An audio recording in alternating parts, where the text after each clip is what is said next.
यार अमित भैया, आप एक बात बताओ, आपने शार्क टैंक तो देखा ही होगा, वो आजकल कितना हाइप्ड है। हाँ। तो और मैं MBA इन फाइनेंस कर रही हूँ, तो मेरे को तो वो काफ़ी ज़्यादा इंट्रीगिंग लगता है।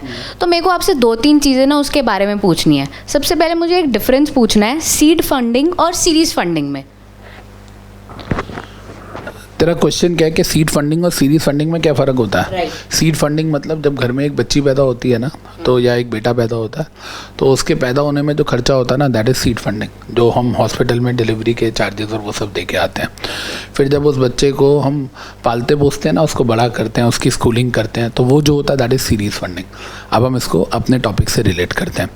एक बिज़नेस को जब स्टार्ट करना होता है, इंडिया में ना स्टार्टअप वर्ड, अगर जैसे तूने अभी शार्क टैंक इंडिया की बात की, तो जैसे उसमें मेरा जो फेवरेट कैरेक्टर है that is Anupam Mittal, Bombay based guy है वो। अनुपम जो है, he is the most experience among all sharks, अगर तूने देखा हो तो। He is approximately 15 age and he is an angel investor in India for last 12 years. अब जब मैं ये वर्ड बोल रहा हूँ ना, एंजल इन्वेस्टर, या वो स्टार्टअप्स में पैसा लगाता है, ये वर्ड्स इंडिया में 2015 में लॉन्च हुए हैं। इससे पहले तो स्टार्टअप नाम का वर्ड ही नहीं था इंडिया में। स्टार्टअप नाम की जो पॉलिसी है वो मोदी गवर्नमेंट लाई थी 2015 के अंदर, राइट। तो इसका मतलब इंडिया में उससे पहले तो स्टार्टअप वर्ड यूज़ ही नहीं होता था, पहली चीज़।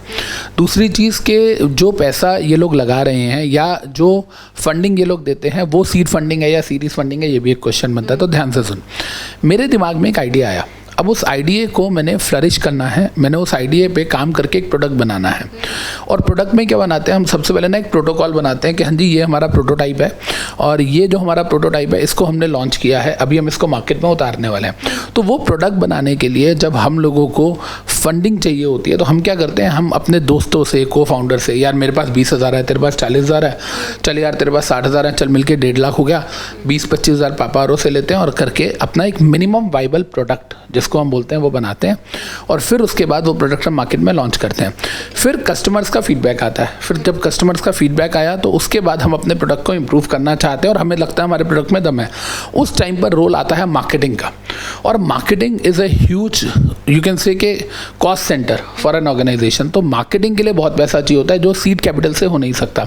और क्योंकि हम नए नए प्लेयर्स होते हैं ना, तो हमें डेट से डर लगता है, because debt involves interest, as you no.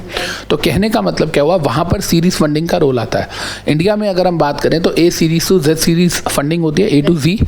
और उसमें क्या होता है कि आप ना सबसे पहले स्टार्टिंग में, मैं हमेशा बोलता हूँ कि जब भी आप सीरीज फंडिंग रेस करते हो ना, तो उसमें क्या होता है कि स्टार्टिंग में आपको कम अमाउंट के लिए ज़्यादा इक्विटी सेक्रीफाइस करनी पड़ती है। लेकिन जब एक बार आप अपना ब्रांड बना लेते हो तो उसके बाद आप एस्टैब्लिश हो चुके हो, आप $2-3 बिलियन के प्लेयर हो चुके हो। अब लोग आप पे पैसा लगाना चाहते हैं।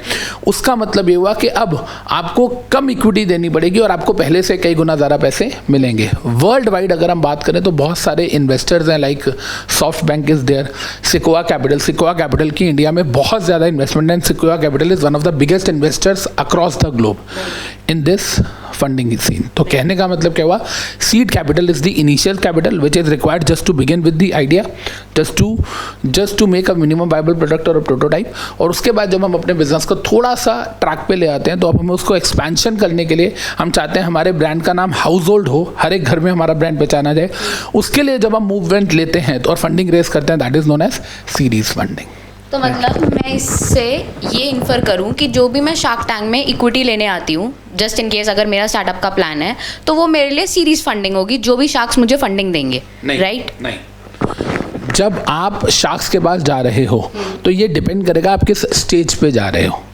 अगर आपका प्रोडक्ट ऑलरेडी मार्केट में है, अगर आप ऑलरेडी प्रॉफिट मेकिंग है, या प्रॉफिट मेकिंग नहीं भी है, लॉस मेकिंग है, लेकिन आपका कुछ टर्नओवर है, आप साल का 2-3 करोड़ का बिजनेस कर रहे हो। जैसे अगर आपने शार्क टैंक देखा हो तो कई लोग कहते हैं कि हाँ जी, हम ऑलरेडी इतने स्टोर्स में हैं, हम अपने बिजनेस को एक्सपैंड करना चाहते हैं, हमारी 100-200 करोड़ की वैल्यूएशन है, that will be series funding, right. लेकिन अगर आप मान लो कि आप बोल रहे हो कि जी ये जस्ट अभी एक कॉन्सेप्ट है, या जस्ट अभी ये प्रोटोटाइप है, या ये अभी 6 महीने पहले आइडिया आया है, अभी तक हमने इसके लाइसेंसेस के लिए अप्लाई नहीं किया, that would be seed capital, right. But मेरी अब 1-2 और टर्म्स का डाउट है। बूटस्ट्रैप क्या होता है एंड सेफ नोट क्या होगा उस केस में?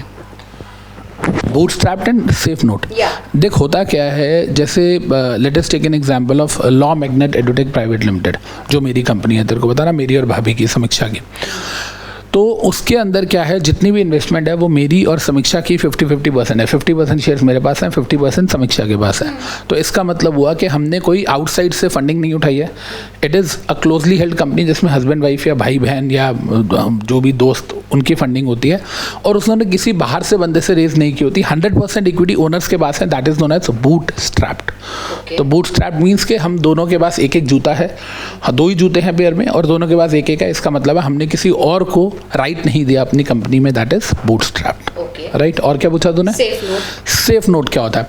जब आप बाहर किसी एंजल इन्वेस्टर के पास पैसे मांगने जाते हो, तो वहाँ पे जब आप पैसे मांगने जाते हो तो आप अपनी पिच करते हो। जैसे यहाँ पर भी 2-3 मिनट की पिच दिखाते हैं, ऐसे होता नहीं है। पिच का मतलब है पूरी टर्म शीट आपको बनानी पड़ती है, आपको पूरा अपने वाले इन्वेस्टर को कन्विंस करना होता है। जब वो कन्विंस हो जाता है, चीज़ें फाइनल हो जाती हैं कि ठीक है जी हम इतना पैसा लगाएंगे, इतने % इक्विटी आपसे लेंगे, उसका ना एक अग्रीमेंट होता है जिसको बोलते हैं simple agreement for future equity, SAFE, safe.